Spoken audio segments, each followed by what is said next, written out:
মুখ্যমন্ত্ৰী হিমন্ত বিশ্ব শৰ্মা ডাঙৰীয়া, আপোনাৰ বিৰুদ্ধে গ্ৰেপ্তাৰী পৰৱানা জাৰি হ'ব লাগে নে নালাগে আপুনিয়েই কওক। আপোনাৰ বিৰুদ্ধে গোচৰ ৰুজু হ'ব লাগে নে নালাগে আপুনিয়েই কওক। বৰ্ষাশ্ৰী বুঢ়াগোহাঁই এটা কবিতা লিখিছিলে, আকৌ কৰিম ৰাষ্ট্ৰদ্ৰোহ। ৰাষ্ট্ৰদ্ৰোহ কৰা নাছিলে, কেৱল এটা কবিতা লিখিছিলে। কিন্তু আপোনাৰ চৰকাৰে সেই সময়ত বৰ্ষাশ্ৰী বুঢ়াগোহাঁইক মাহৰ পাছত মাহ জেলত পঠিয়াই দিলে। এগৰাকী কম বয়সীয়া অসমীয়া ছোৱালীক মাত্ৰ এটা কবিতা লিখাৰ অপৰাধত মাহৰ পাছত মাহ আপোনালোকে জেল দিলে।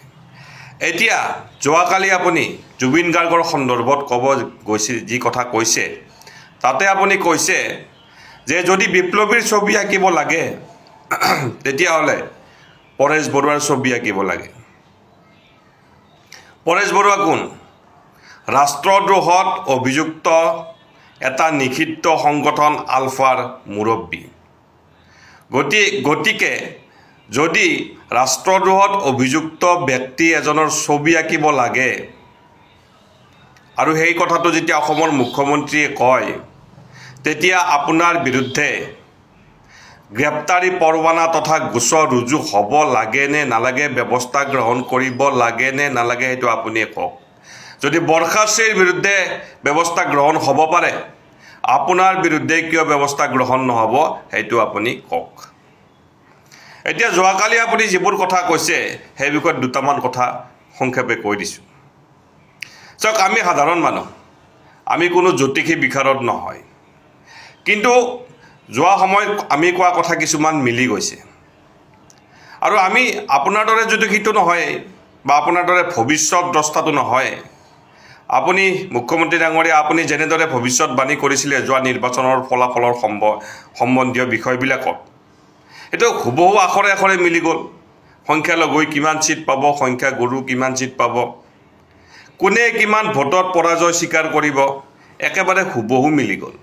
ইমান ডাঙৰ ভৱিষ্যত দ্ৰষ্টা আমি নহয়, কিন্তু কিছুমান কথা আমাৰো মিলি যায়। যেনে আমি কৈছিলোঁ নিৰ্বাচনৰ আগতে যে অসম এখন উপনিৱেশ আৰু নৰেন্দ্ৰ মোদী আৰু অমিত শ্বাহে বিহাৰ আৰু উত্তৰ প্ৰদেশৰ 120খন আসন সুৰক্ষিত কৰাৰ কাৰণে অসমক উপনিৱেশ হিচাপে ব্যৱহাৰ কৰি আহিছে। আৰু তাৰ পাছত কি হ'ল? নিৰ্বাচনৰ ফলাফলৰ পাছত আমি দেখিলোঁ যে এতিয়া সমষ্টি পুনৰ নিৰ্ধাৰণ কৰি সেই 120খন আসন প্ৰায় 300 আসনৰ ওচৰা ওচৰি কৰিব খোজা হৈছে। চাৰিওফালে প্ৰতিবাদ হৈছে। অৰ্থাৎ আমি কোৱা কথাটো শুদ্ধ যে হিন্দী বলৰ আসন সুৰক্ষিত কৰিবৰ কাৰণে অসমক উপনিৱেশ হিচাপে ব্যৱহাৰ কৰা হৈছে। এতিয়া আৰু এই জুবিন গাৰ্গ সম্বন্ধীয় কথা এটা মই কৈ দিওঁ। আমি কৈছিলোঁ, মোৰ ফেচবুক পষ্টতো এইবিলাক আছে, যে জাপানৰ প্ৰধানমন্ত্ৰীৰ উৰা বাতৰি উৰুৱাই বিজেপিয়ে জুবিন গাৰ্গৰ ফটোখন ইচ্ছাকৃতভাৱে মচি দিছে। সেইখিনি সময়ত আপোনালোকে একো প্ৰতিক্ৰিয়া প্ৰকাশ কৰা নাছিল। ফেচবুকতো এই বিষয়ে বহুত প্ৰতিক্ৰিয়া হৈছিল। কিন্তু যোৱাকালি আপুনি কি ক'লে? যোৱাকালি আপুনি ক'লে যে জাপানৰ প্ৰধানমন্ত্ৰীৰ অসম ভ্ৰমণৰ বিষয়টোক কিছু মহলে অযথা ৰাজনৈতিক ৰূপ দিব চেষ্টা কৰিছে আৰু চৰকাৰে ইচ্ছাকৃতভাৱে জুবিন গাৰ্গৰ ফটোখন মচি পেলোৱা বুলি ভুৱা প্ৰচাৰ কৰা হৈছে। অৰ্থাৎ আমি যিবিলাক কথা কৈছিলোঁ বা সামাজিক মাধ্যমত যিবিলাক প্ৰতিক্ৰিয়া হৈছিল সেইবিলাক ভুৱা হৈছিল। কিন্তু তাৰ পাছত আপুনি কি ক'লে? তাৰপাছত আপুনি ক'লে যে সেই ৱালখনত জুবিন গাৰ্গৰ ছবি অঁকাতকৈ বিস্ফোৰণত মৃত্যু হোৱা মানুহৰ ছবি অঁকাটো বেছি যথাযথ। অৰ্থাৎ সেই ৱালখনত জুবিন গাৰ্গৰ ফটো থকা কথাটো আপুনি বিৰোধিতা কৰিছে, আপোনালোকে ভাল পোৱা নাই। গুৰুত্বপূৰ্ণ কথা, তাৰ পাছত আপুনি কি ক'লে? তাৰপাছত আপুনি ক'লে যে মই ৰং মিস্ত্ৰী হোৱা হ'লে জুবিন গাৰ্গৰ বিকৃত ছবিখন মচি পেলালোহেঁতেন। হৈ গ'লনে? দুধ কা দুধ, পানী কা পানী। বিকৃত ছবিখন মচি পেলালোহেঁতেন। ছবিখনক বিকৃত বুলি কৈ ছবিখন যে আপোনালোকে মচিছে সেইটো কথা ইয়াৰ দ্বাৰা প্ৰমাণ হ'ল। গতিকে আমি একো ভুল কথা কোৱা নাছিলোঁ। তাৰ পাছত আপুনি আকৌ কি ক'লে? যে সেই ফটোখন খিলঞ্জীয়া বিশুদ্ধ অসমীয়া ৰং মিস্ত্ৰীয়ে মচিছিল, কোনো মুছলমানে মচা নাছিল। সেইটো বাৰু মুছলমানৰ কথাটো বাৰু নকওঁ, সেইটো বেলেগ বিষয়। এতিয়া কৈছে যে খিলঞ্জীয়া বিশুদ্ধ অসমীয়া ৰং মিস্ত্ৰীয়ে মচিছিল। শুনক মুখ্যমন্ত্ৰী ডাঙৰীয়া, অসমীয়া পিতৃ মাতৃৰ ঔৰসত জন্ম হোৱা সন্তান জন্মগতভাৱে অসমীয়া হ'ব পাৰে, কিন্তু মজ্জাগতভাৱে অসমীয়া হ'ব লাগিলে শিৰাই শিৰাই ৰন্ধ্ৰে ৰন্ধ্ৰে মজ্জাই মজ্জাই অসমীয়াৰ স্বাভিমান বিয়পি থাকিব লাগিব, DNA-ত চামিল হ'ব লাগিব অসমীয়াত্ব। আৰু এনেকুৱা মজ্জাগত অসমীয়াই জুবিন গাৰ্গৰ ফটো কেতিয়াও মচি পেলাব নোৱাৰে। বিজেপিত থকা বা সেই ৰং মিস্ত্ৰীকেইটা হয়তো কোনোবা জন্মগত অসমীয়া, যি সেই ফটোখন অনাশায়ে মচি দিছে। এই কথাটো আপোনাক স্পষ্ট কৰি দিলোঁ। মজ্জাগত অসমীয়া আৰু জন্মগত অসমীয়াৰ মাজত পাৰ্থক্য আছে।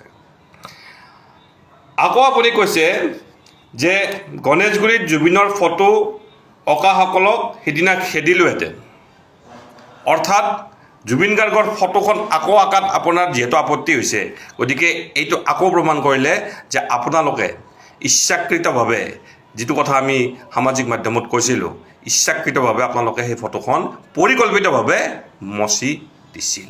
এইটো বিজেপিৰ এটা পৰিকল্পিত ষড়যন্ত্ৰ ফটোখন মচাৰ বিৰুদ্ধে। এতিয়া আপুনি আকৌ কৈছে যে ভৱিষ্যতে এনেকুৱা কাৰ্য কৰিলে NSAত ভৰাই থ'ম। আপুনি পাৰিব, আপুনি মুখ্যমন্ত্ৰী, আপুনি NSAত ভৰাই থ'ব পাৰিব, আৰু হয়তো এনেকুৱা বহুত অঁকা ছবি আপুনি মচি দিবও পাৰিব। কিন্তু এটা কথা কওঁ মুখ্যমন্ত্ৰী ডাঙৰীয়া, মহানায়ক জুবিন গাৰ্গৰ ভাষাতে কওঁ যে মৰমৰ বৰষাৰে, প্ৰীতিৰ সুবাসেৰে, মনৰ নিজানত অসমীয়াই যি ছবি, জুবিন গাৰ্গৰ যি ছবি হৃদয়ত অংকন কৰি থৈছে, সেই ছবিবোৰ আপোনালোকে নৰেন্দ্ৰ মোদী আৰু অমিত শ্বাহে লাখ কোটিবাৰ নিৰ্দেশ দিলেও মচি পেলাব নোৱাৰে, কেতিয়াও মচি পেলাব নোৱাৰে। লাখ কোটিবাৰ নিৰ্দেশ দিলেও যি ছবি অসমীয়াই, জুবিন গাৰ্গৰ যি ছবি মৰমৰ বৰষাৰে, প্ৰীতিৰ সুবাসেৰে, মনৰ নিজানত অংকন কৰিছে, কেতিয়াও মচি পেলাব নোৱাৰে। হিমন্ত বিশ্ব শৰ্মাই এখন সংবাদমেল আয়োজন কৰিলে, আৰু সেই সংবাদমেলখনত তেওঁ কিছুমান প্ৰলাপ বকিলে। হিমন্ত বিশ্ব শৰ্মা, আমি জানো যে তেওঁ ব্যক্তিজন সন্মানৰ নহয়, যোগ্য নহয়, তেওঁৰ কোনো ধৰণৰ মান নাই, তেওঁৰ কোনো ধৰণৰ গৰিমা নাই। সংবিধানৰ ঊৰ্ধত নেকি হিমন্ত বিশ্ব শৰ্মা? মাননীয় হিমন্ত বিশ্ব শৰ্মা সংবিধানৰ ঊৰ্ধত নেকি? মুখ্যমন্ত্ৰী হিমন্ত বিশ্ব শৰ্মাই এখন সংবাদমেল আয়োজন কৰিলে, আৰু সেই সংবাদমেলখনত তেওঁ কিছুমান প্ৰলাপ বকিলে।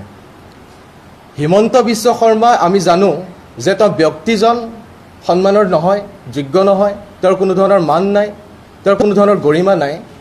কিন্তু হিমন্ত বিশ্ব শৰ্মাই যিখন আসনত বহি আছে, মুখ্যমন্ত্ৰীৰ পদটো, সেই মুখ্যমন্ত্ৰীৰ পদটোৰ এটা নিৰ্দিষ্ট গৰিমা আছে, নিৰ্দিষ্ট মান আছে আৰু নিৰ্দিষ্ট সন্মান আছে। কিন্তু তেওঁ সেই মুখ্যমন্ত্ৰীৰ আসনখনক অপমান কৰিলে।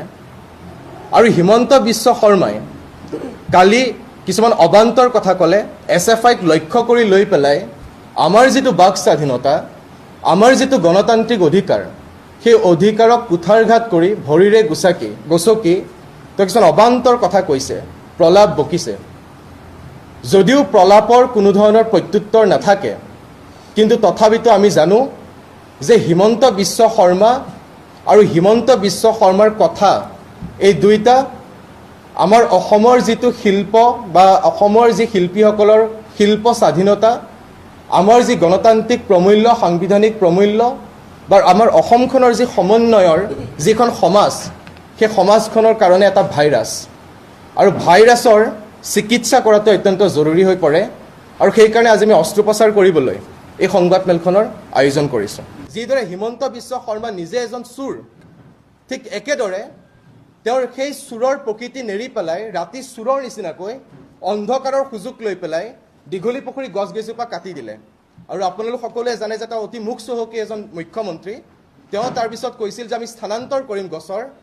আৰু আজি সংবাদ মাধ্যমত কি প্ৰকাশ পাইছে যে হস্তান্তৰ কৰা, স্থানান্তৰ কৰা দীঘলী পুখুৰী গছৰ এজোপা গছো বাচি নাথাকিল। তাৰ কাৰণে আমি SFI প্ৰতিবাদ কৰিছিলোঁ। উল্লেখযোগ্য কথাটো হৈছে প্ৰাণৰ শিল্পী আমাৰ জুবিন গাৰ্গো সেই প্ৰতিবাদত আছিল। তেওঁ তাত প্ৰতিবাদত থাকি দীঘলী পুখুৰী গছকেইজোপা কটাৰ বিৰোধিতা কৰিছিল। আৰু তথ্যই কি কয় যে চৰকাৰখনৰ দিনত 2016 চনৰ পৰা এতিয়ালৈকে 1,06,896 জোপা গছ এইখন অসমত কটা হৈছে। আমি এতিয়া স্পষ্ট আমাৰ মতটো আমি ক'ব বিচাৰিছোঁ যে আমি উন্নয়নৰ বিৰোধী নহয়, আমি কোনো ধৰণৰ উন্নয়নৰ প্ৰকল্পৰ বিৰোধী নহয়, কিন্তু সেই উন্নয়ন কাৰ বাবে? কেৱল মাত্ৰ 1% কাৰণে সেই উন্নয়ন নেকি? কেৱল মাত্ৰ আদানী, আম্বানী আৰু হিমন্ত বিশ্ব শৰ্মাৰ পত্নী ৰিণিকী ভূঞাৰ কাৰণে সেই উন্নয়ন নেকি? সেই উন্নয়নত আমাৰ দৰে সাধাৰণ জনসাধাৰণ আছেনে নাই? আৰু দ্বিতীয় কথাটো হৈছে যে আমি বহনক্ষম উন্নয়নৰ কথা কওঁ। আমি বহনক্ষম উন্নয়নৰ কথা কৈছিলোঁ, আমি সুপৰিকল্পিত নগৰ উন্নয়নৰ কথা কৈছিলোঁ। আৰু যেতিয়া গছ গছনি তহিলং কৰিছিল তেতিয়া জুবিন গাৰ্গ, প্ৰাণৰ শিল্পী জুবিন গাৰ্গে কি কৈছিল? যে গছ নাকাটিবা, নেপায়। হিমন্ত বিশ্ব শৰ্মা, মুখ্যমন্ত্ৰী হিমন্ত বিশ্ব শৰ্মাই আস্ফালন কি কৰে যে আমি জুবিন গাৰ্গক ভাল পাওঁ, কিন্তু জুবিন গাৰ্গে দেখুৱাই থৈ যোৱা যি পথ গছ নাকাটিবা, নেপায়, সেই পথত তেওঁ কেতিয়াও অগ্ৰসৰ হ'ব নিবিচাৰে। গতিকে কেৱল মাত্ৰ আস্ফালন কৰিলে নহ'ব, যদি বুকুত সাহস আছে জুবিন গাৰ্গ, প্ৰাণৰ শিল্পী জুবিন গাৰ্গে দেখুৱাই থৈ যোৱা পথৰ সাৰথি হওক, তেতিয়া গম পাম যে হিমন্ত বিশ্ব শৰ্মাও জুবিন গাৰ্গক ভাল পায় প্ৰকৃতাৰ্থত। এইখিনি আছিল দীঘলী পুখুৰীৰ ফ্লাইঅভাৰক লৈ পেলাই কথাখিনি আৰু আমাৰ SFI আমি কি কৰিছিলোঁ। তাৰপিছত কালি আমি গণেশগুৰি ছবিখনৰ কথালৈ আহোঁ। হিমন্ত বিশ্ব শৰ্মাই কালি গণেশগুৰি ছবিখনৰ কথাও বহুত কথা কৈছে। প্ৰথম কথাটো হিমন্ত বিশ্ব শৰ্মাই কি ক'লে যে এইখন বোলে জুবিন গাৰ্গৰ নিচিনা ফটো লগা নাছিল বা জুবিন গাৰ্গৰ ছবি হোৱা নাছিল আৰু চৰকাৰে মুচিব বিচৰা নাছিল, চৰকাৰে সেই ছবিখন মুচিব বিচৰা নাছিল। এই কথাখিনি ক্লেৰিফাই কৰিবলৈ হিমন্ত বিশ্ব শৰ্মাক ইমান দিন কিয় লাগি গ'ল? প্ৰথম। দ্বিতীয়, যেতিয়া ছবিখন মুচা হৈছিল তেতিয়া চিত্ৰশিল্পী মাৰ্চেল বৰুৱাই পুনৰ অংকন কৰিবৰ কাৰণে যেতিয়া গণেশগুৰি আহিছিল তেতিয়া প্ৰশাসনে তেওঁক লৈ গৈছিল আৰু প্ৰশাসনে কৈছিল যে 3 জুলাইৰ পিছত অংকন কৰিবা। এই দুটা কথাৰ পৰা এইটো কথা স্পষ্ট হৈ পৰে যে হিমন্ত বিশ্ব শৰ্মাৰ বিজেপি চৰকাৰখনে উদ্দেশ্য প্ৰণোদিতভাৱে গণেশগুৰিৰ পৰা জুবিন গাৰ্গৰ, আমাৰ প্ৰাণৰ শিল্পী জুবিন গাৰ্গৰ ছবিখন মুচি দিয়াৰ ষড়যন্ত্ৰ কৰিছিল। কাৰণ ভয় কিয়? কাৰণ জুবিন গাৰ্গে যাক ভাল পায়, এতিয়া কৈছে যে জুবিন গাৰ্গক টুপি পিন্ধাই দিয়া হয়। আৰে জুবিন গাৰ্গে নিজেই সেই টুপিটো পিন্ধে আৰু জুবিন গাৰ্গে নিজে সেই টুপিটো পিন্ধি পেলাই তেওঁ ভাল পোৱা 3জন ব্যক্তিৰ অন্যতম চে গুয়েভাৰাৰ তেওঁৰ যি সংগ্ৰাম, তেওঁৰ যি সমাজবাদৰ কথা বতৰা, তাৰ লগত তেওঁ সংযোগ স্থাপন কৰে। জুবিন গাৰ্গক আমি টুপি পিন্ধোৱা নাই, জুবিন গাৰ্গক আমি সমাজবাদী সজোৱা নাই, জুবিন গাৰ্গক আমি কমিউনিষ্ট বুলি কোৱা নাই। স্বয়ং প্ৰাণৰ শিল্পী জুবিন গাৰ্গে নিজেই স্বঘোষণা কৰি থৈ গৈছিল চে গুয়েভাৰাক ভাল পাওঁ বুলি, সমাজবাদৰ কথা কৈছিল, অসমত এতিয়া লাল চালামৰ সময় আহিছে বুলি কৈ গৈছিল, সেয়া স্বয়ং জুবিন গাৰ্গে কৈছিল। তাৰপিছত তেওঁ গৰিমা গাৰ্গৰ স্বীকৃতিৰ কথা ক'লে, আমাৰ গৰিমা বৰ স্বীকৃতি লাগিব। আপোনালোকে যদি ফেচবুকত চাই সেই ছবিখন মুচি পেলোৱাৰ পিছত খুদ গৰিমা বয়ে নিজে ফেচবুকত মৰ্মান্তিক হৈ পেলাই, অতি হৃদয় বিদাৰক কথা, গৰিমা বয়ে নিজে ফেচবুকত লিখিছিল যে জুবিন গাৰ্গৰ ছবিখনে গুৱাহাটীৰ চহৰখন ইমান কদৰ্য কৰিছেনে, সেইবুলি তেওঁ নিজে মৰ্মান্তিক হৈ এটা হৃদয় বিদাৰক ঘটনা। গতিকে তেতিয়াই গৰিমা বয়ে স্বীকৃতি প্ৰদান কৰি থৈ গৈছিল। তাৰপিছত হিমন্ত বিশ্ব শৰ্মা কোন হয় তেওঁ আকৌ সেই কথা ক'বলৈ, দোহৰাবলৈ। তাৰপিছত তেওঁ কৈছে যে পুলিচ প্ৰশাসনৰ কথা কৈছে। চিত্ৰশিল্পী মাৰ্চেল বৰুৱাক আটক কৰি পেলাই, মানে লৈ গৈ পেলাই পুলিচে বোলে কৈছে তুমি অকণমান ৰৈ দিয়া, আমি ভাল আৰ্টিষ্টৰ দৰে ছবি অঁকাম। এতিয়া যিদৰে আমাৰ প্ৰধানমন্ত্ৰীগৰাকীৰ এণ্টায়াৰ পলিটিকেল ছায়েন্সৰ ওপৰত ডিগ্ৰী আছে, ঠিক তেনেদৰে আমাৰ মুখ্যমন্ত্ৰীগৰাকীৰ কিবা এণ্টায়াৰ কিবা আৰ্টৰ ওপৰত কিবা ডিগ্ৰী আছে নে ডিপ্ল'মা আছে আমি নাজানো, কিন্তু হিমন্ত বিশ্ব শৰ্মাই হাতত ছবি আঁকিব জানে নে নাজানে, তেওঁ কোন নিৰ্ধাৰণ কৰিবলৈ যে তেওঁ ভাল আৰ্টিষ্ট কোন হয়, বেয়া আৰ্টিষ্ট কোন হয়, তেওঁ কোন? আৰু পুলিচ প্ৰশাসনক লগাইছে বোলে, পুলিচ প্ৰশাসনে কৈছে আমি ভাল আৰ্টিষ্টক লগাম। ঘটনা কি ঘটি আছে? যোৱা 10টা বছৰত 2 লাখতকৈ অধিক নাৰীৰ বিৰুদ্ধে অপৰাধজনিত ঘটনা সংঘটিত হৈ আছে। পুলিচ প্ৰশাসনে সেইবিলাক বিষয়ত মনোযোগ দিব লাগে নে ভাল আৰ্টিষ্ট কোন, বেয়া আৰ্টিষ্ট কোন সেয়া নিৰ্ধাৰণ কৰিব লাগে? সংবিধানে দিছে নেকি হিমন্ত বিশ্ব শৰ্মাক অধিকাৰ? সংবিধানে দিছে নেকি পুলিচ প্ৰশাসনক অধিকাৰ ভাল আৰ্টিষ্ট কোন হ'ব, বেয়া আৰ্টিষ্ট কোন হ'ব? আৰু তাৰপিছত এই যে চিন্তাবিলাক আহে হিমন্ত বিশ্ব শৰ্মাৰ, এইটো আচলতে এটা উৰ্বৰ মস্তিষ্কৰ আচলতে যুগান্তকাৰী আৱিষ্কাৰ হিমন্ত বিশ্ব শৰ্মাই যে পুলিচ প্ৰশাসনে এতিয়া নিৰ্ধাৰণ কৰিব ভাল আৰ্টিষ্ট কোন বেয়া আৰ্টিষ্ট কোন, ইয়াৰ ওপৰত আচলতে এখন গৱেষণা হ'ব লাগে। আৰু হিমন্ত বিশ্ব শৰ্মাই নিজেও কৈছে যে তেওঁ ৰং বোলাব। যিখন হাতেৰে, হিমন্ত বিশ্ব শৰ্মাৰ কথা কৈছে, যিখন হাতেৰে আমাৰ সাধাৰণ দৰিদ্ৰ কৃষক শ্ৰমিকক উচ্ছেদ কৰি পেলাই যিখন হাত তেজৰে ৰাঙলী হৈ আছে, সাধাৰণ ঘৰৰ পইচা মাৰি পেলাই যিখন হাতেৰে পইচা মাৰিছে হিমন্ত বিশ্ব শৰ্মাই, সেই হিমন্ত বিশ্ব শৰ্মাৰ হাতেৰে যদি তুলিকাত তেওঁ ধৰে তেতিয়াহ'লে সেই আৰ্টৰ প্ৰতি অপমান, সেই চিত্ৰশিল্পৰ প্ৰতি অপমান। গতিকে তেওঁ নধৰাই ভাল তুলিকা হাতত লোৱাটো। তাৰপিছত তেওঁ কি কৈছে, তেওঁ কৈছে যে এতিয়াতো এনেকুৱা হৈ গৈছে যে আমি জীৱন্ত অৱস্থাত যাক ভাল পাইছিলোঁ, জুবিন গাৰ্গক যোনে ভাল পাইছিল, তেওঁলোকক এতিয়া বেয়া পোৱাৰ নিচিনা এটা পৰিৱেশ ৰচনা কৰা হৈছে। কিমান ভাল পাই প্ৰমাণ কি হৈছে বিধানসভাত। বিমল বৰাই কি ক'লে মন্ত্ৰী বিমল বৰাই বিধানসভাত তথ্য দাঙি ধৰিছে যে জুবিন ক্ষেত্ৰ নিৰ্মাণৰ কাৰণে কেৱল মাত্ৰ 30% কাম এতিয়ালৈকে সম্পন্ন হৈছে। কিমান হ'ল? অক্টোবৰ মাহ, নৱেম্বৰ, ডিচেম্বৰ, জানুৱাৰী, ফেব্ৰুৱাৰী, মাৰ্চ, এপ্ৰিল, মে', জুন, জুলাইত ধৰি দিছোঁ। আৰু এই গোটেই মাহকেইটাত কিমান কাম সমাপ্ত হ'ল? 30%। আৰু কি কাম হৈছে 30%? পকী চাৰিসীমা নিৰ্মাণৰ 30% কাম সম্পন্ন হৈছে। এয়া হৈছে হিমন্ত বিশ্ব শৰ্মাৰ জুবিন গাৰ্গৰ প্ৰতি, প্ৰাণৰ শিল্পী জুবিন গাৰ্গৰ প্ৰতি থকা চেনেহ, প্ৰাণৰ শিল্পী জুবিন গাৰ্গৰ প্ৰতি থকা ভালপোৱা। তাৰপিছত এতিয়া SFI কথালৈ আহিছোঁ। আমাৰ হিমন্ত বিশ্ব শৰ্মাই SPDC-ক কৈছে বোলে এতিয়া আৰু SFI উৰণ সেতুত ছবি অংকন কৰিব নোৱাৰে। দে উইল বি এৰেষ্টেড, আমাক এৰেষ্ট কৰিব। হিমন্ত বিশ্ব শৰ্মাৰ ব্যক্তিগত সম্পত্তি নেকি অসমখন? ৰিণিকী ভূঞাৰ ব্যক্তিগত সম্পত্তি নেকি অসমখন? কোনে অধিকাৰ দিছে আমি তাত ছবি অংকন কৰাৰ অধিকাৰ SFI আছে আৰু অংকন কৰি যাব? হিমন্ত বিশ্ব শৰ্মাৰ ব্যক্তিগত সম্পত্তি নহয়, ৰিণিকী ভূঞাৰ ব্যক্তিগত সম্পত্তি নহয়, ইয়াৰ ৰাজহুৱা সম্পদ, আৰু ৰাজহুৱা সম্পদত সকলোৰে অধিকাৰ আছে। আৰু মই কৈছোঁ অকল SFI কিয়, সকলো বিভিন্ন দল সংগঠনে ছবি আঁকক, RSS আহক, RSS আহি পেলাই ছবি আঁকক, কিন্তু জুবিন গাৰ্গৰ ছবি আঁকাৰ সমান্তৰালভাৱে RSS এইটোও লিখক যে মোৰ কোনো জাতি নাই, মোৰ কোনো ধৰ্ম নাই, তেতিয়া মানিম। RSSও আহক, আমিতো আমন্ত্ৰণ জনাইছোঁ, আমি শিল্পৰ স্বাধীনতাক লৈ SFI সক্ৰিয়, যে কোনো দল মত ৰাজনৈতিক আদৰ্শ নিৰ্বিশেষে সকলোৰে অধিকাৰ থাকিব লাগে ছবি অংকন কৰাৰ। গতিকে RSSও আঁকক, খালি জুবিন গাৰ্গৰ সেই প্ৰকৃত আদৰ্শটো তুলিও ধৰক। তাৰপিছত ছবি অঁকাৰ স্বাধীনতা, দেশৰ আইন কানুনৰ ঊৰ্ধত নেকি হিমন্ত বিশ্ব শৰ্মা যে তেওঁ ছবি অঁকাৰ বিৰোধিতা কৰিব? এনেকুৱা লাগি আছে যে মুখ্যমন্ত্ৰীৰ আসনখনত তেওঁ বহি আছে, কিন্তু বাটৰ যে গুণ্ডাবিলাক, বাটৰ যে মাবালীবিলাক য'ত ত'ত মাৰপিট লাগিবলৈ সাজু হৈ থাকে, তেনেকুৱা ধৰণৰ তেওঁৰ ভাষ্য হিমন্ত বিশ্ব শৰ্মাৰ, এনেকুৱা ধৰণৰ ভাষ্য তেওঁ দিয়ে। বাটৰ গুণ্ডা, বাটৰ মাবালীৰ পৰা তেওঁ কোনো পৃথক নহয়, এনেকুৱাই প্ৰমাণ কৰিছে তেওঁ। তাৰপিছত আৰু আটাইতকৈ মৰ্মান্তিক ঘটনাটো কি যে হিমন্ত বিশ্ব শৰ্মাই এতিয়া কি কৈছে, জুবিন গাৰ্গ, বিদ্ৰোহী শিল্পী জুবিন গাৰ্গৰ প্ৰতিচ্ছবি অংকন কৰিবলৈ এতিয়া হিমন্ত বিশ্ব শৰ্মাৰ অনুমতি ল'ব লাগিব।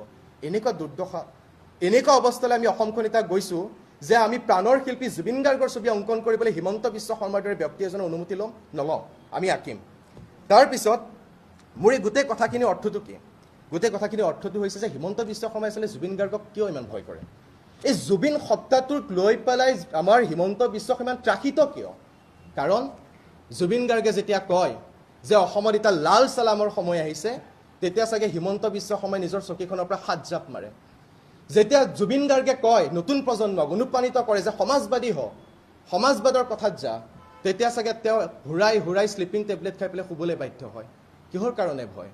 কাৰণ হিমন্ত বিশ্ব শৰ্মাৰ যি জনবিৰোধী নীতি, হিমন্ত বিশ্ব শৰ্মাৰ যি ছাত্ৰ সমাজ বিৰোধী নীতি, মহিলা বিৰোধী নীতি, সেই নীতিক প্ৰত্যাহ্বান জনাই সমাজবাদৰ আদৰ্শই, আৰু জুবিন গাৰ্গে সেই সমাজবাদৰ আদৰ্শ পোষকতা কৰিছিল। সেইকাৰণে চাগে জুবিন সত্তাটোলৈ আমাৰ হিমন্ত বিশ্ব শৰ্মাৰ ভয়।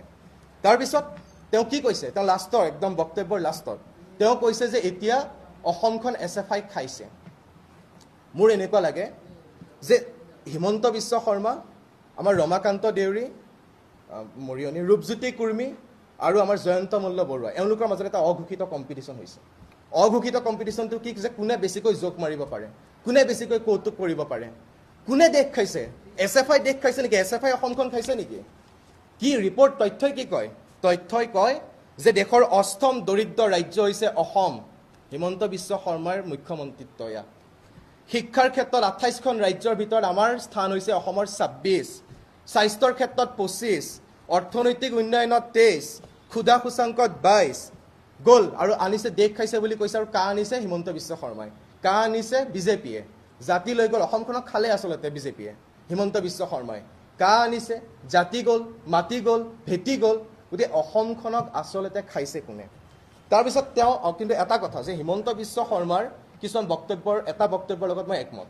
হিমন্ত বিশ্ব শৰ্মাই কৈছে যে সন্ত্ৰাসৰ বিৰুদ্ধে আমি শ্লোগান লিখিব লাগে, সন্ত্ৰাসৰ বিৰুদ্ধে আমি মুখৰিত হ'ব লাগে। নিশ্চয় আমি মুখৰিত হ'ম। আৰু সন্ত্ৰাস ক'ত হৈছে অসমত? যেতিয়া সাধাৰণ দৰিদ্ৰ কৃষক খেতিয়কৰ মাটি উচ্ছেদ কৰি তেওঁলোকৰ ঘৰ বাৰী ভাঙি শূন্য দৰত, এটকা দৰত পুঁজিপতিক মাটি দিয়া হৈছে, আদানী আম্বানীক মাটি বিলাই দিয়া হৈছে, গতাই দিয়া হৈছে। আৰু তাৰপিছত যেতিয়া মানুহৰ গোটেই ঘৰখন নাইকিয়া হৈছে, নিজৰ মাটিৰ পৰা তেওঁলোকক আঁতৰাই পঠিওৱা হৈছে, সেয়া হৈছে হিমন্ত বিশ্ব শৰ্মাৰ সন্ত্ৰাস। লাইকা দধিয়াত এডোখৰ মাটিৰ বাবে যেতিয়া কুস্মিতা মোৰাঙে প্ৰতিবাদ কৰে আৰু প্ৰতিবাদ কৰাৰ সময়তে যেতিয়া গৰ্ভত নিজৰ পুতেক সন্তানটি মৰি যায়, সেয়া হৈছে হিমন্ত বিশ্ব শৰ্মাৰ সন্ত্ৰাস। যেতিয়া লাখ লাখ নিবনুৱা, এতিয়াতো তথ্যও ভুল কৰে, এই নিবনুৱা সমস্যাত ভাৰাক্ৰান্ত হৈ যেতিয়া আমাৰ যুৱক যুৱতীসকলে আত্মহত্যা কৰে, সেয়া হৈছে হিমন্ত বিশ্ব শৰ্মাৰ সন্ত্ৰাস। যেতিয়া প্ৰশ্ন কাকত ফাদিল হয় আৰু যেতিয়া 20জনতকৈ অধিক ছাত্ৰ ছাত্ৰীয়ে আত্মহত্যা কৰিবলৈ বাধ্য হয়, আত্মহনন কৰিবলৈ বাধ্য হয়, সেয়া হৈছে বিজেপি, সেয়া হৈছে হিমন্ত বিশ্ব শৰ্মাৰ সন্ত্ৰাস। তেতিয়াহ'লে কেৱল মাত্ৰ গণেশগুৰিতে নহয়, অসমৰ প্ৰত্যেকখন দেৱালে দেৱালে সন্ত্ৰাসৰ বিৰুদ্ধে SFI শ্লোগান লিখিব। মুখ্যমন্ত্ৰী যিখন আসনত বহি আছে সেইখন আসন বহুত গুৰু গাম্ভীৰ্য থকা, গৰিমাৰ ৰক্ষা কৰি বহা এখন আসন। মুখ্যমন্ত্ৰী অসমৰ অভিভাৱক। পৰেশ বৰুৱা ডাঙৰীয়াৰ লগত আমাৰ ব্যক্তিগত ক'বলগীয়া কথা একো নাই। তেখেতে কষ্ট কৰিছে, তেওঁ বিপ্লৱ কৰিছে, এইটো তেওঁৰ কথা। কিন্তু কেন্দ্ৰীয় চৰকাৰে নিষিদ্ধ কৰা এটা সংগঠনৰ সেনাধ্যক্ষজনৰ বিপ্লৱী সজাই দেৱালত তেওঁৰ ছবি অংকন কৰিবলৈ কোনজন মানুহে কৈছে? গৃহ বিভাগৰ দায়িত্বত থকা যোনে তেওঁলোকক নিষিদ্ধ ঘোষণা কৰি থৈছে, তেওঁ এই কথাটো কোনোৰে দায়িত্ব নথকা এজন ব্যক্তিৰ নিচিনাকে এই কথাটো কৈছে নে নাই? যুৱ প্ৰজন্মক বিপথে পৰিচালিত কৰা নাই জানো? আজি যদি বিপ্লৱী হিচাপে পৰেশ বৰুৱা ডাঙৰীয়াৰ দেৱালত ছবি অংকন কৰিবলগীয়া হয়, কাইলৈ যদি যুৱ প্ৰজন্মই সেইজন বিপ্লৱীক যদি অনুকৰণ কৰি যদি সেই পন্থা তেওঁলোকে লয়, তেতিয়াহ'লে ইয়াৰ দায়িত্ব কোনে ল'ব? মুখ্যমন্ত্ৰীয়ে তাৰমানে চাকৰি বাকৰি দিব পৰা নাই, সংস্থাপন দিব পৰা নাই, স্কুল কলেজত তেওঁ এলোকেশ্যন ভালকে দিব পৰা নাই, বাজেটত ইউনিভাৰ্চিটি বা স্কুল কলেজত লৈ পেলাই বেছি পইচা ধাৰ্য কৰিব পৰা নাই। তাৰমানে ল'ৰা ছোৱালীক এইটোৱে ক'ব বিচাৰিছে নেকি যে বিপ্লৱী পৰেশ বৰুৱাৰ প্ৰতি দেৱালত অংকন কৰা আৰু তোমালোকে তেওঁক অনুসৰণ কৰা? মুখ্যমন্ত্ৰীয়ে পাহৰি গ'ল যে গৃহ বিভাগৰ দায়িত্বত থকা মানুহজনে নিজে NSAত যাবলগীয়া এটা ধাৰা লগাই কথা কৈছে।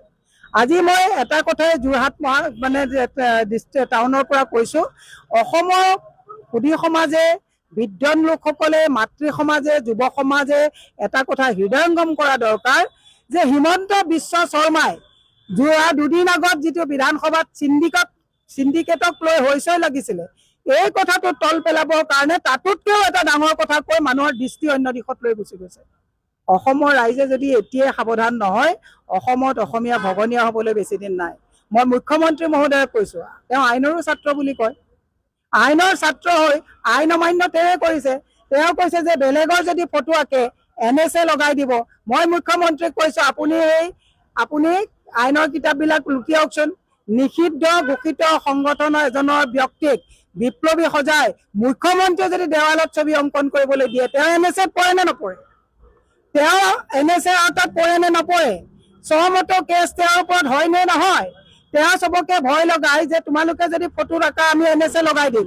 মই মুখ্যমন্ত্ৰীক কৈছো, আপুনি ভয়াতুৰ মানুহ, লগত DC, SP, পুলিচ সকলোকে লৈ ভয় খুওৱাটো বহুত ডাঙৰ কথা নহয়।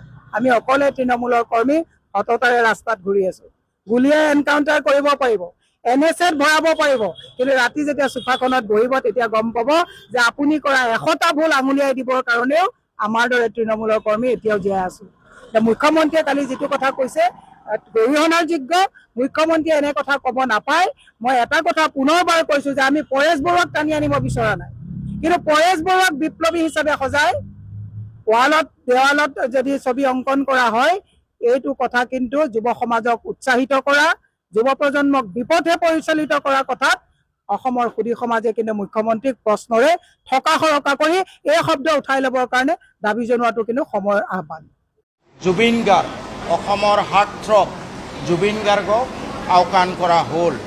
অতি গভীৰভাৱে আমি দুখ পাইছোঁ। তেখেতৰ বিষয়েও আজি অসমৰ গোটেই মানুহ জুবিন গাৰ্গৰ কাৰণে কেনেকুৱা প্ৰাণবলীয়া, এই মানুহৰ আৱেগলৈ লক্ষ্য ৰাখি জুবিন গাৰ্গৰ বিষয়ে কিবা এটা ঘোষণা কৰা হ'লে ভাল পালোঁহেঁতেন। এই বাজেটত আমাৰ লাচিত বৰফুকনৰ কথা কোৱা হৈছে, শ্ৰীমন্ত শংকৰদেৱৰ কথা কোৱা হৈছে, কুশল কোঁৱৰৰ কথা কোৱা হৈছে, ভূপেন হাজৰিকাৰ কথা কোৱা হৈছে, তেওঁলোকৰ স্মৃতি যুগমীয়া কৰাৰ কথা কোৱা হৈছে। কিন্তু অতি দুৰ্ভাগ্যজনকভাৱে, অতি মৰ্মান্তিকভাৱে জুবিন গাৰ্গ, অসমৰ হাৰ্টথ্ৰব জুবিন গাৰ্গক আওকাণ কৰা হ'ল। অতি গভীৰভাৱে আমি দুখ পাইছোঁ। তেখেতৰ বিষয়েও আজি অসমৰ গোটেই মানুহ জুবিন গাৰ্গৰ কাৰণে কেনেকুৱা প্ৰাণবলীয়া, এই মানুহৰ আৱেগলৈ লক্ষ্য ৰাখি জুবিন গাৰ্গৰ বিষয়ে কিবা এটা ঘোষণা কৰা হ'লে ভাল পালোঁহেঁতেন। কালি পৰেশ বৰুৱাৰ ছবি আঁকিবলৈ কোৱাৰ লগে লগে হিমন্ত বিশ্ব শৰ্মাক গ্ৰেপ্তাৰ কৰিব লাগে। কাৰণ যি সংগঠনক ভাৰতৰ গৃহ বিভাগে কি কয় আপোনাৰ নিষিদ্ধ ঘোষণা কৰিছে, অসমৰ মুখ্যমন্ত্ৰীয়ে সংবিধানৰ শপত লৈ দেশৰ নিৰাপত্তা ৰক্ষা কৰিম বুলি কৈছে, সেই মুখ্যমন্ত্ৰীয়ে যেতিয়া পৰেশ বৰুৱাৰ ছবি আঁকিবলৈ সকলোকে কৈছে বা অনুমতি দিছে বা প্ৰচাৰ কৰিছে, তাৰ পাছত আচলতে তেওঁ মুখ্যমন্ত্ৰী হৈ থাকিব নালাগে।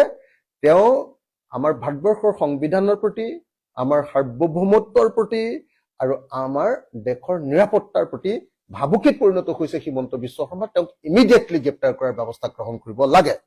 এইটো নাম্বাৰ 1। নাম্বাৰ 2, কালি আৰু এটা ঘটনা ঘটিছে। আমি ৰাইজৰ দলে ইয়াৰ তীব্ৰ বিৰোধিতা কৰিছো। এই যে মেট্ৰপলিছ বনাই আছে এতিয়া, কি এৰো মেট্ৰপলিছ, মানে এই এয়াৰপৰ্টৰ যে এৰো মেট্ৰপলিছ বুলি, মানে এট্ৰ চিটি কি মেট্ৰ কি কয় আপোনাৰ এৰো চিটিতকে ওপৰত পলিচ কৰি দিছে এবাৰ, তাতকে ওপৰত ডাঙৰ। কালি বাজেটো ধৰিছে মাটিৰ কাৰণে 2100 কোটি টকা।